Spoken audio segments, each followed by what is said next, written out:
TV ప్రేక్షకులకు నమస్కారం. రామాయణము ఆది కావ్యము. అయితే ఈ రామాయణము అనే పుస్తకము అనే గ్రంథము ప్రతి ఒక్కరి దగ్గర ఉండాలి అని అంటూ ఉంటారు. కేవలం అది అలా ఎక్కడో ఉంటే అప్పుడప్పుడు మనం తీసి చూసుకోవడానిక కాదు. రామాయణ కథ అన్నది అందరికీ తెలిసిన రామాయణము అన్నది మనం నిత్యము చదువుకుంటూ ఉండాలి. అందుకే రామాయణ పారాయణము అన్నది కూడా చేస్తూ ఉంటారు. ముఖ్యంగా వసంత నవరాత్రులు అనేటప్పటికీ ఆ 9 రోజులు అంటే ఉగాది అయిన తర్వాత ఆ పాడ్యమి నుంచి నవమి వరకు, శ్రీరామ నవమి అయిపోయిన తర్వాత దశమి రోజు పట్టాభిషేకం అయ్యేంత వరకు రామాయణ పఠనం అన్నది చేస్తూ ఉంటారు. సరే, కథ అయితే మనందరికీ తెలిసిందే కదా, మళ్ళీ మళ్ళీ తెలుసుకుని ఏం చేస్తాము అని మనం అనుకుంటాం. రామాయణం అంటే అవును మాకు తెలుసు అని మనం అనుకుంటూ ఉంటాం. కానీ ప్రతి శ్లోకంలో ఏదో ఒక విషయం దాగి ఉంటుంది. ప్రతి ఒక్క కాండలో భగవంతుడు మనకి ఏదో ఒకటి చెప్తున్నాడు. అంటే రామాయణాన్ని మనకి అందించిన వాల్మీకి మహర్షి కూడా అంత కష్టపడి అన్ని వేల శ్లోకాలు రాసి అన్ని కాండలతో కూడుకున్న రామాయణాన్ని ఇవ్వవలసిన అవసరం ఉందా? ఆయన చాలా క్లుప్తంగా ఇలా జరిగింది, దశరథ మహారాజు గారు 4 కుమారులు అని చాలా క్లుప్తంగా చెప్పేయచ్చు. మనం రామాయణం చెప్పమంటే ఒక 5 నిమిషాల్లో కూడా చెప్పేస్తాం. కానీ అలా కాదు కదా. అంత కష్టపడి అంత జాగ్రత్తగా మనకి ఎందుకు అందించారు అంటే రాముల వారి జీవితం అంతా కూడా ధర్మము అన్న మాటే ఎక్కువగా వినిపిస్తూ ఉంటుంది. ఇది కాకుండా ఇంకొక మాట కూడా వినిపిస్తూ ఉంటుంది, అదే కర్తవ్యము. రాముడు ఎప్పుడు ఇది ధర్మం కాబట్టి చేస్తున్నాను, ఇది ధర్మం కాబట్టి చెయ్యండి అని చెప్తూ ఉండేవారు. అలాగే కర్తవ్యము అనే ఒక మాట దీని గురించి మాట్లాడుతూ ఉండేవారు. అంటే మనందరికీ కూడా ఈ కర్తవ్యము అన్నది అంటే ఏ రకంగా దీన్ని తీసుకోవాలి, బాధ్యత అనే పదం కూడా మనం వింటూ ఉంటాం. మనకి భగవద్గీతలో కూడా శ్రీకృష్ణ పరమాత్మ బాధ్యత వేరు కర్తవ్యం వేరు, కర్తవ్యం అన్నది చాలా ముఖ్యం అని చెప్తారు.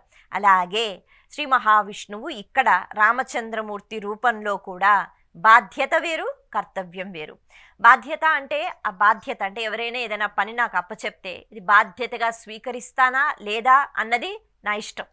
నేను బాధ్యత అనుకుంటే స్వీకరిస్తాను, అది బరువుగా ఉన్నా బాధతో చేస్తూ ఉంటాను. సరేలే ఇది నా బాధ్యత అని ఒక్కొక్కసారి మనకి నచ్చకపోయినా కొన్ని పనులు నెత్తి మీద వేసుకుని చేయాల్సి వస్తుంది కదా, అప్పుడు ఆనందంగా చెయ్యం, విసుక్కుంటూ చేస్తాం, లేకపోతే నాకు తప్పదు అని చేస్తూ ఉంటాం. అదంతా బాధ్యత కిందే వస్తుంది. కానీ కర్తవ్యము అనేటప్పటికీ అక్కడ చెయ్యాలా వద్దా, అసలు ఇది నేను స్వీకరించాలా వద్దా, ఈ పని నేను చేస్తున్నాను నిజంగా నేను ఎంతో గొప్ప కదా అని అనుకోవడానికి లేదు. కర్తవ్యము అంటే ప్రతి మనిషి అంటే ఆశ్రమాలు ఉంటాయి కదా, బ్రహ్మచర్యము, గృహస్థాశ్రము, అలాగే వానప్రస్థము, ఇలా ఈ అవస్థలలో ఎప్పుడెప్పుడు మనం ఏ కర్తవ్యములు అన్నవి పాటించాలో ఖచ్చితంగా పాటించాలట. అవి పాటిస్తున్నప్పుడు నేను చాలా గొప్పవాణ్ణి అని అనుకోవడానికి లేదు. కారణం ఏమిటి అంటే ప్రతి ఒక్కరికి కూడా ఒక లక్షణం ఉంటుంది, ప్రకృతికి ఒక లక్షణం ఉంటుంది. అలా మనకి అంటే మనుషులకి కేవలం ఒక్కొక్క మనిషి ఒక్కొక్కలా ఉంటాడు కదా అనడానికి కాదు, మనిషికి ఒక కర్తవ్యము అన్నది ఉంది. మనిషి ఎప్పుడూ ధర్మాన్ని పాటించాలి. అందుకే శ్రీమన్నారాయణుడు మనిషి రూపంలో వచ్చి మనిషి తలుచుకుంటే ఏమైనా చెయ్యగలుగుతాడు. ఎందుకంటే రావణాసురుడు భయంకరమైన రాక్షసుడు, అతనికి ఎన్నో శక్తులు ఉన్నాయి, కైలాసానికే బోల్డ్ సార్లు వెళ్ళి ఎన్నో వరాలు సంపాదించుకున్నాడు. అన్ని సంపాదించుకున్నా భగవంతుడా నాకు బలం కావాలి అని ఈశ్వరుణ్ణి అడుగుతాట. తథాస్తు అంటారు ఈశ్వరుడు. అయితే ఆ బలాన్ని దేనికి ఉపయోగిస్తున్నాడు, దేనికి ఉపయోగించాడు, చెడు కార్యానికే కదా, కాబట్టి పతనమైపోయాడు. అలా అటువంటి భయంకరమైన రాక్షసుణ్ణి సామాన్యమైన నరుడు ఓడించటం చాలా కష్టం. రాముడు ఎప్పుడూ విశేషమైన శక్తుల్ని వాడలేదు, ఉపయోగించలేదు. కానీ అంత కష్టపడి యుద్ధం ఎలా చేశాడు అంటే నరుడు తలుచుకుంటే ఏదైనా సాధించగలడు అని శ్రీరామచంద్రమూర్తి మనకి చెప్తున్నారు. అందుకే మనకి కొన్ని కర్తవ్యములు అన్నవి సనాతన ధర్మం నేర్పించింది. పొద్దున్నే లేచి అంటే బ్రాహ్మీ ముహూర్తంలో లేచి ఆ సమయంలోనే మనం చక్కగా అంటే ఉపనయనం ఎవరికైతే జరుగుతుందో వాళ్ళు సంధ్యావందనం చేసుకుంటారు. లేకపోయినా భగవంతుడిని స్మరించుకోవడం, ఇక్కడి నుంచి మంచి గురించి ఆలోచిస్తూ మంచి పనులు రోజంతా చేయటం, ఇలా కొన్ని పద్ధతులు పెట్టారు. కానీ వాటన్నిటి నుంచి ఈరోజు నేటి సమాజంలో మనం చాలా దూరం ఉంటున్నాం. కానీ కనీసం కొన్నైనా మనం పాటించగలిగితే మనిషిగా పుట్టినందుకు నా కర్తవ్యం ఇది అని తెలుసుకోవాలి. అందుకే వేదాలు ఇవన్నీ చదవాలి, పురాణాలు చదవాలి అని చెప్తారు. సరే, మనం ఇంత కర్తవ్యం గురించి మాట్లాడుకుంటున్నాం కదా, ఈ రామాయణంలో ముఖ్యంగా ఇందాక మనం చెప్పుకున్నాం, కథ తెలిసినా మళ్ళీ మళ్ళీ రామాయణం తెరిచి ఎందుకు చదువుకోవాలి అనేటప్పటికీ కొన్ని సందర్భాలు ఎంత అద్భుతంగా ఉంటాయి అంటే, ఇలా చెయ్యాలి, ఇలా చెయ్యకూడదు, ఇలాగే మనం ముందుకు వెళ్ళాలి, ఇలా అడుగులు వెనక్కి వెయ్యకూడదు అని భగవంతుడు నేర్పిస్తున్నాడు. ఏ రూపంలో? మనిషి రూపంలో. దీనికి సంబంధించి ఒక 2 ఉదాహరణలు మనం చెప్పుకుందాం. రాముడికి లక్ష్మణుడు అంటే చాలా ఇష్టం. లక్ష్మణుడికి రాముడు అంటే ప్రాణం. రాముడు లేకపోతే లక్ష్మణుడు లేనట్టే. అయినా వీళ్ళిద్దరూ కూడా ఒకానొక సందర్భంలో రాముల వారు, లక్ష్మణ నువ్వు చేసింది తప్పు, నువ్వు ఇలా చెయ్యకుండా ఉండవలసింది అని చెప్తారు. అలాగే లక్ష్మణుడు కూడా రాముడికి, అన్నయ్య నువ్వు తప్పు చేస్తున్నావు కాబట్టి నువ్వు ఇలా చెయ్యవద్దు అని హెచ్చరిస్తారు. ఈ 2 అంటే సందర్భాలలో మనం కూడా అలాంటి తప్పులు చేస్తూ ఉంటాం. మనం ఎలాంటి తప్పులు చేస్తున్నాము, ఎలాంటి తప్పులు చెయ్యకూడదు అన్నది వాళ్ళిద్దరూ మనకి చూపించారు. ముందుగా మనం రాముల వారు లక్ష్మణుడికి ఏ సందర్భంలో ఏది తప్పు అని చెప్పారు.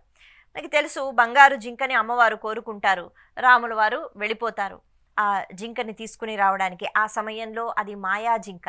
అయితే వెళ్ళక ముందు రాముల వారు లక్ష్మణుడితో చెప్తారు, ఇది అడవి, ఇలా ఇక్కడ ఒక బంగారు లేడి ఉంది అంటే అది మాయా అవ్వచ్చు, నిజం అవ్వచ్చు, లేకపోతే చుట్టూ రాక్షసులు అన్నవాళ్ళు ఉంటూ ఉంటారు, అడవి కదా, కాబట్టి ఏ క్షణంలో ఏదైనా జరగవచ్చు.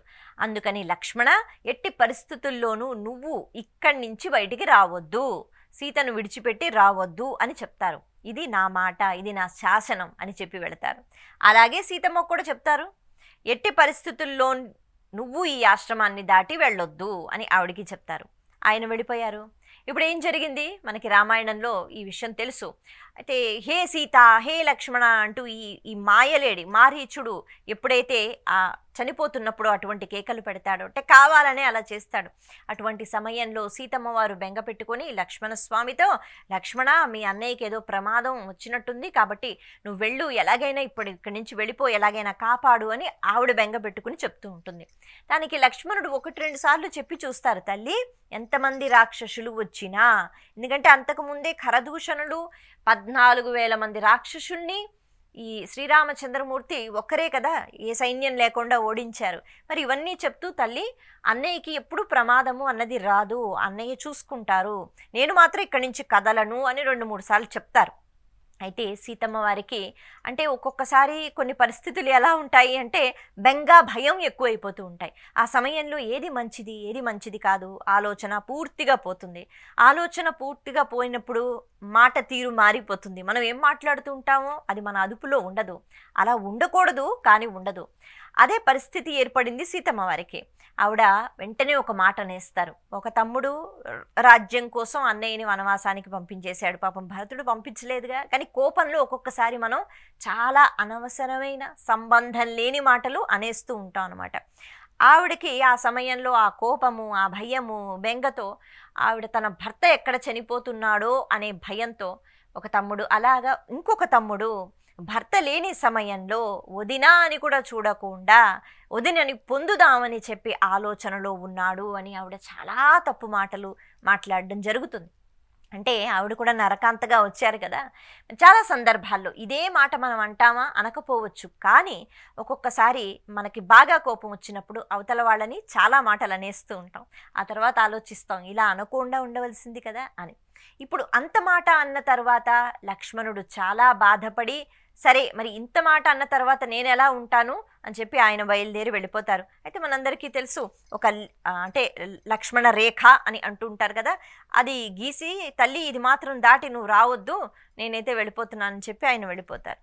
ఆ తర్వాత ఆవిడ దాటుతుంది. అంటే అక్కడ రాముడి మాట వినలేదు, ఇక్కడ లక్ష్మణుడి మాట వినలేదు. ఆవిడ దాటడం వల్ల ఆవిడ రావణాసురుడు ఆవిడ్ని తీసుకుని వెళ్ళిపోతాడు.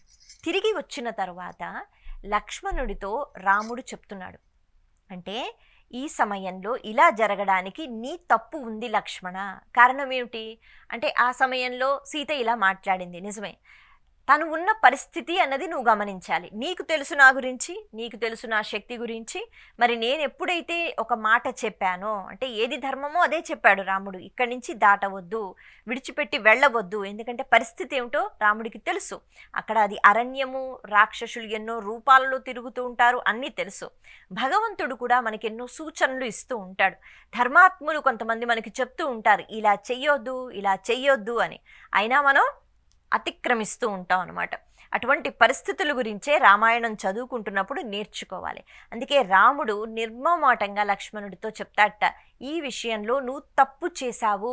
ఏమిటా తప్పు అంటే, సీత ఏదైనా సరే నోరు జారింది, నానా మాటలనింది. అప్పుడు తను ఉన్న పరిస్థితి ఏమిటి? తన భర్త చనిపోతున్నాడేమో, ఆవేదనతో అరుస్తున్నాడేమో అని తను ఏదో మాట్లాడింది. తను చేసింది తప్పే, కానీ తను తప్పు చేసిందని నువ్వు కూడా బయటకు వచ్చేస్తావా? ఓర్చుకోలేవా? ఓర్పు అన్నది లేదా? అవతల వాళ్ళు నానా మాటలు అంటున్నారని నువ్వు కూడా అలా ప్రవర్తిస్తే ఎలా? తను నా మాట వినలేదు, నువ్వు కూడా నా మాట వినలేదు. అంటే నేను ఏ మాట అయితే చెప్పానో దాన్ని ఒకవేళ పాటించుంటే, సీతమ్మ అన్నారు, ఇంకో మాట ఏదో అంటారు, ఇంకో మాట ఏదో అంటారు, తల ఉంచుకుని ఓర్పుతో ఉంటే ఏమైపోయింది? కొద్దిసేపే కదా. రాములు వారు ఇవన్నీ చెప్తారు, రామాయణంలో మనకి కనిపిస్తాయి.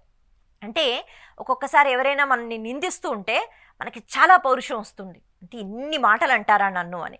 కానీ కొన్నిసార్లు ఓర్పుతో భరించినట్లయితే ఆ తర్వాత పెద్ద కష్టాన్ని ఎదుర్కోవలసిన అవసరం రాదు. రాముల వారు ఇదే చెప్తున్నారు. నువ్వు గనక ఓర్పుతో అక్కడ ఉండుంటే, లేకపోతే ఆవిడ అన్ని మాటలు అంటున్నారు కాబట్టి కొద్దిగా పక్కన ఏ చెట్టు చాటునో ఉండి ఉంటే, అలా రావణాసురుడు వచ్చిన తర్వాత కూడా లక్ష్మణుడు వెంటనే వచ్చి ఆదుకునేవాడు కదా. కానీ ఆయన కోపం వచ్చి, ఆయనకు కూడా కోపం వచ్చి పౌరుషంతో ఆయన వెళ్ళిపోయారు. అందుకే మనకి రాముల వారు నేర్పుతున్నారు, చాలా సందర్భాలలో అవతల వాళ్ళు నచ్చినట్టు మాట్లాడితే మనం కూడా మన ఓర్పుని, సహనాన్ని విడిచిపెట్టవలసిన అవసరం లేదు, మన కర్తవ్యాన్ని విడిచిపెట్టవలసిన అవసరం లేదు. ఒకవేళ అలా మనం చేస్తే తాత్కాలికంగా మనం ఆనందంగా ఉంటాం. అంటే ఇన్ని మాటలు అంది నేను ఇక్కడ ఎందుకు ఇంకా ఉంటాను, ఆనందంగా ఆయన వెళ్ళిపోయాడు నిజమే. కానీ ఆ తర్వాత ఇప్పుడు లక్ష్మణ స్వామి కూడా బాధపడుతున్నాడుగా, సీతమ్మ వారు లేరు. ఇద్దరూ ఎంతో కష్టపడి వెతికారు, 1-2 రోజులు కాదుగా. ఈ కష్టానికి కారణం ఏమిటి అంటే, నీకు ఓర్పు సహనం లేకపోవడం, అన్ని మాటలు నువ్వు విని భరించలేకపోవడం, అంతే కదా. జీవితంలో చాలా సన్నివేశాలు అన్నీ చాలా మధురంగా తీపిగా ఉండవు, చాలా కష్టంగా ఉంటాయి కొన్ని పరిస్థితులు. ఆ సమయంలో కూడా ఓర్పు ఉండాలి అని రాముల వారు చెప్తున్నారు. ఆ ఓర్పు ఉండటం వల్ల అది నేర్చుకుంటే తాత్కాలికంగా కష్టంగా ఉన్నా తర్వాత మాత్రం ఆనందంగా ఉంటాం. ఇప్పుడు లక్ష్మణుడు వెళ్ళిపోయాడు కాబట్టి, తాత్కాలికంగా ఆ కష్టాన్ని విడిచిపెట్టేశాడు కాబట్టి చాలా రోజులు వీళ్ళు కష్టపడవలసి వచ్చింది. అక్కడ సీతమ్మ కూడా అంతే కదా, లక్ష్మణుడిని ఆవిడ నిందించారు, అలాగే లక్ష్మణుడి మాట కూడా వినలేదు. కాబట్టి ఆవిడికి కూడా ఏమైంది? అక్కడ ఆనందంగా ఉన్నారా? లంకలో లేదు, ఆవిడ కూడా కష్టాల పాలయ్యారు. ఇది మనకి రాముడు నేర్పిస్తున్నాడు. అలాగే ఈ అరణ్యవాసంలో వాళ్ళు అటు ఇటు తిరిగి తిరిగి తిరిగి వెతుక్కుంటూ అలా వెతుకుతున్నప్పుడు రాముల వారు చాలా బాధతో ఏడుస్తూ సీతా సీతా అని పిలుస్తూ అక్కడ గోదావరి నది దగ్గరికి వచ్చినప్పుడు గోదావరిని అడుగుతున్నారట, అక్కడ ఉన్న చెట్లను అడుగుతున్నారట, మృగాలను అడుగుతున్నారట, పక్షులను అడుగుతున్నారట. సీతను ఎవరైనా చూశారా? ఎవరు తీసుకుని వెళ్ళారు? ఎటువైపు వెళ్ళారు? ఎవరికైనా తెలుసా? ప్రకృతితో మాట్లాడుతున్నారు. నిజంగా ప్రకృతి సమాధానం ఇస్తుందా? అప్పట్లో ఇచ్చేదేమో. కాబట్టి గోదావరి, అక్కడున్న మృగాలు, చెట్లు ఏమీ సమాధానం చెప్పడం లేదట. అలాగే కదా సీతమ్మ వారిని తీసుకుని వెళతారు. ఇప్పుడు రాముల వారికి కూడా కోపం వచ్చిందట. బాధతో కోపం వచ్చి ఆయన బాణం తీసి సంధిద్దాం అనుకున్నారు. అంటే నేను ఇంత ఓర్పుతో సమర్థత కలిగిన వీటన్నిటినీ పక్కన పెట్టి నేను మిమ్మల్ని ఇంతగా ప్రాధేయపడి అడుగుతున్నా, ఎటు వెళ్ళింది నా సీత? ఎవరు తీసుకుని వెళ్ళారు? మీరు ఏమీ చెప్పకపోతే ఇక నేను భరించను, ఈ సహనం విడిచిపెడతాను. ఈ బాణాలు గనక విడిచిపెడితే ప్రకృతిలోనే ఒక పెద్ద విషాదం అన్నది వస్తుందన్నమాట. అంటే కోపంతో ఆయన ఆ పని చెయ్యబోయారు. అప్పుడు లక్ష్మణుడు ఆపుతాడు. అన్నయ్య, ప్రతి ఒక్క పదార్థానికి ప్రకృతిలో ఒక లక్షణం ఉంటుంది. నీరు అంటే అలా పారుతూ ఉంటుంది. నీరు అలా వేసిన వెంటనే ఒక దగ్గరే ఉండిపోదుగా. అలా అగ్ని అనేటప్పటికీ అది అలా పైకి వెలుగుతూనే ఉంటుంది. కొండలు అంటే ఒకలా ఉంటాయి. ఇలా ప్రకృతిలో కొన్ని పదార్థాలకి కొన్ని లక్షణాలు ఉంటాయి. గాలి, నేను ఇక్కడే ఉంటాను అంటే కుదరదుగా, గాలి అంతటా ఉంటుంది, నిండి ఉంటుంది. ఇలా చెప్తూ అన్నయ్య, నీకు ఒక లక్షణం ఉంది, అదేంటి అంటే నువ్వు పాటిస్తున్న ధర్మం, నీకు కీర్తి తెచ్చింది కూడా నువ్వు పాటిస్తున్న ధర్మమే అంటూ ఎంత చక్కగా లక్ష్మణస్వామి మాట్లాడతారు. ఈ సమయంలో నీ కోపం వచ్చింది కాబట్టి ధర్మాన్ని విడిచిపెడుతున్నావు. ఎవరో సీతమ్మను తీసుకుని వెళ్ళిపోయారని ప్రకృతి మీదే నువ్వు కోపం చూపిస్తావా? నువ్వు గనక ఒక బాణం వేస్తే ఏమైపోతుంది ఈ ప్రకృతి? అందుకని కోపం తగ్గించుకో అన్నయ్య అని లక్ష్మణుడు చెప్తారట. చాలా సందర్భాలలో మన మనుషులం కదా, ఎప్పుడూ మనం సత్ప్రవర్తనతో ఉంటా ఉన్నది లేదు. రాముడు కూడా నరుడిగానే వచ్చాడు, ఆయనకి కూడా బాధ కలిగింది, కోపం కలిగింది. ఇలా మన జీవితంలో కూడా ఈ కోపము లేకపోతే అసహనము ఇవన్నీ పరిస్థితులు వస్తూ ఉంటాయి. వెంటనే మనం వాటి గురించి ఆలోచించి సరిదిద్దుకోవాలి. ఆ రోజు రాముల వారు లక్ష్మణుడు అలా చెప్పిన వెంటనే చాలే నువ్వు చేసిన పనే ఇదంతా అని చెప్పి వాళ్ళిద్దరూ కొట్టుకోకుండా రాముడు విన్నాడు. నిజమే కదా, ఇది నా లక్షణం కాదు. ఎంత చక్కగా లక్ష్మణుడు చెప్తాడు, ఇది నీ లక్షణం కాదన్నయ్య, నువ్వు ధర్మాత్ముడివి, ధర్మం పాటించిన వాడివి, ఏమైపోతుంది నీ ధర్మం అన్న వెంటనే ఆగిపోయాడు రాముడు, ఏడుస్తూ ఉండిపోయాడట. అలాగే లక్ష్మణుడు తప్పేంటి అన్నది ఇందాక మనం చెప్పుకున్నాంగా, అలా మనలో ఉన్న తప్పులు తెలుసుకుంటూ ప్రవర్తించగలగాలి. ఇది రామాయణం మనకి నేర్పిస్తుంది. కాబట్టి రామాయణంలో ఇలాంటి చాలా విషయాలు నేటికి మనం ఉన్న సమాజంలో మనకి అవి ఎలా ఉపయోగపడతాయి, ఎలా ప్రవర్తన అన్నది మనం చూసుకోవాలి. వీటికి ఉపయోగపడుతుంది ఆది కావ్యమైన రామాయణం. నమస్తే.